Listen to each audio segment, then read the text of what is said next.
Hi everyone, thanks for tuning in to Wildlife Wonders at 1. My name is Jonah and I'm one of the wildlife educators here at the North Georgia Zoo.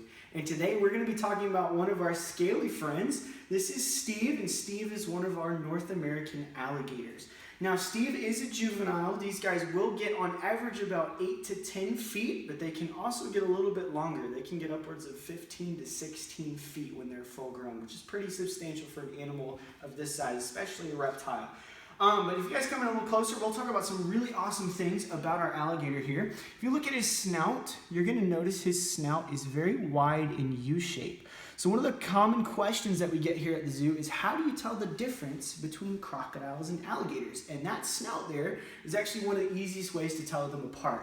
Crocodiles have a very narrow snout, almost like a V shape, while the alligators are going to have that wide snout that almost looks like a U. Another easy way to tell is their teeth. So if y'all come in and look at his teeth here, you're going to notice that his teeth, you can only see the top row.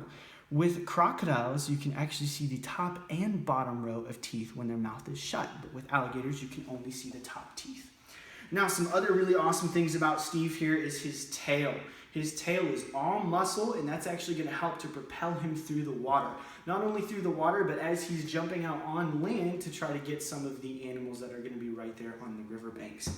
Another thing too is his feet. If you look at his feet, he has partially webbed feet and these big old claws that are on the end there. So those partially webbed feet also help him in the water, but those claws are also going to help him when he's getting out of the water to give him some traction when they're going up on land. And as well as the females when they're digging their nest for their eggs. Now, one really cool thing too about their eyes, I want y'all to come a little bit closer again. We're going to show you what's called a nictitating membrane. And what a nictitating membrane is it actually almost acts like a third eyelid for him. So if you watch, when his eye opens back up, hopefully it does here in a second, you're going to see a clear eyelid that actually goes from side to side.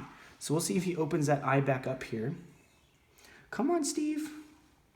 Oh, you get a little bit.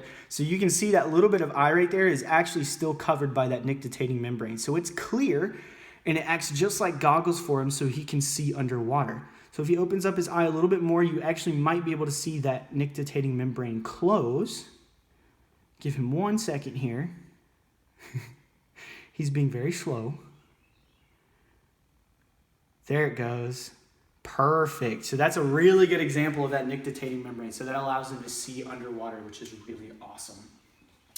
Now, this dark coloration that they have here actually helps them to blend in with the murky water.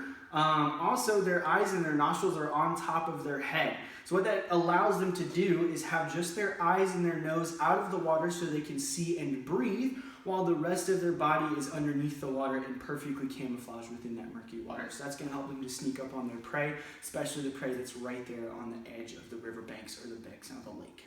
Well, thank you guys so much for tuning in today with me and Steve. If you guys have any questions for us, leave them down in the comments below and we will be happy to answer them for you. If you guys want to help support us, you can actually go on to our online gift shop as well as our online auction. And we will see you guys at 1 o'clock tomorrow.